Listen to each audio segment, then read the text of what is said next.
Across Australia, New Zealand and the South Pacific, this is the week's Adventist news in focus. Hello, thanks for joining us this week. I'm Sibel Kute. Christian organisations are at the forefront of lobbying campaigns in Australia and New Zealand, urging governments to be more generous towards the world's poor. When we work with the world's most promising people to overcome poverty, we are known by a familiar name.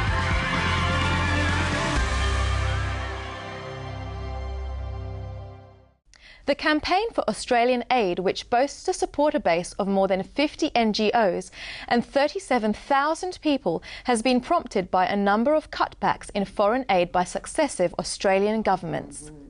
In New Zealand, a similar coalition of non-government organisations is focusing on the humanitarian disaster unfolding in the wake of conflicts in Syria and Iraq. So far, only 37% of the funding requirements that the UN says it needs have actually been met by government. So there's definitely a need for increased support from governments to the work that's happening in Syria and Iraq.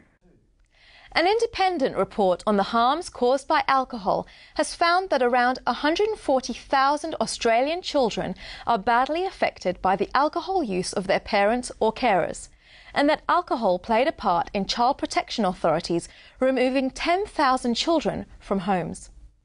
The Foundation for Alcohol Research and Education recommended that federal and state governments implement a range of strategies to reduce alcohol-related harms in the community, including awareness campaigns, early intervention programs for young people at risk, and tougher advertising and pricing regimes. The Seventh-day Adventist Church has taken a stand against alcohol since its inception. That was partly health, but also the enormous damage that alcohol does in the wider community. And unfortunately, it's the children in our society that bear the brunt of that impact. The New South Wales Council of Churches has also thrown its support behind the recommendations, saying that efforts to reduce family violence will be more successful when the link with alcohol availability is more directly addressed. The World Health Organization is giving itself a pat on the back on the 10th anniversary of an historic anti-tobacco treaty. Since 2005, the WHO Framework Convention for Tobacco Control has been ratified by 180 governments, covering 90% of the world's population. The results? Hefty hikes in cigarette prices, laws requiring health warnings on packaging, and the establishment of no smoking areas.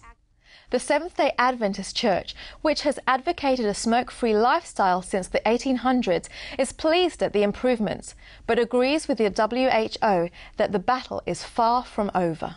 In the South Pacific, for example, where the economy is not very strong, cigarette companies are very powerful. They influence government decisions and so forth, and so you have that dimension that the countries, developing countries, are fighting against.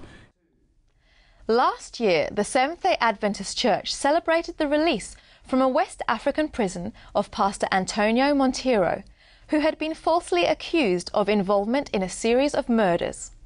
But although the International Pray for Togo campaign was successful in advocating for Pastor Monteiro's freedom, his fellow Adventist prisoner, Bruno Amar, remains behind bars.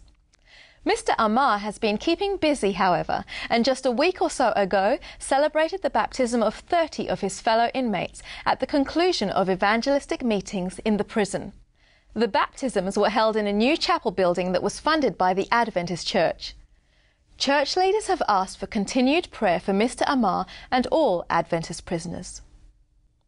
Now, if you'd like to see more Christian news from around the world, there are more stories on this week's full half hour of InFocus, as well as these special features. James Standish discusses the threat of ISIS. Christ did say Christians would be persecuted, but my fellow Christians, Christ never said, and your job is to stand by silently and let it happen as if it's some indifferent abstract.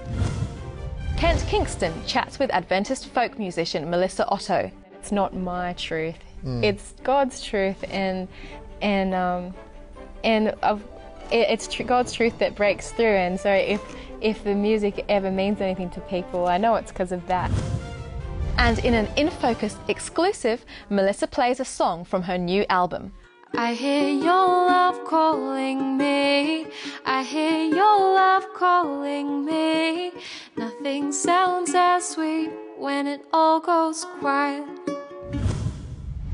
You can see Record in Focus each week on Hope Channel, Foxtel's Australian Christian Channel and Digital 44 in Adelaide. Check your schedule for details. And of course, each segment of the program is also available to watch, share and download via the Adventist Record website, record.net.au. Check it out sometime. Thanks so much for your company this week. God willing, I'll see you next time on InFocus Adventist News.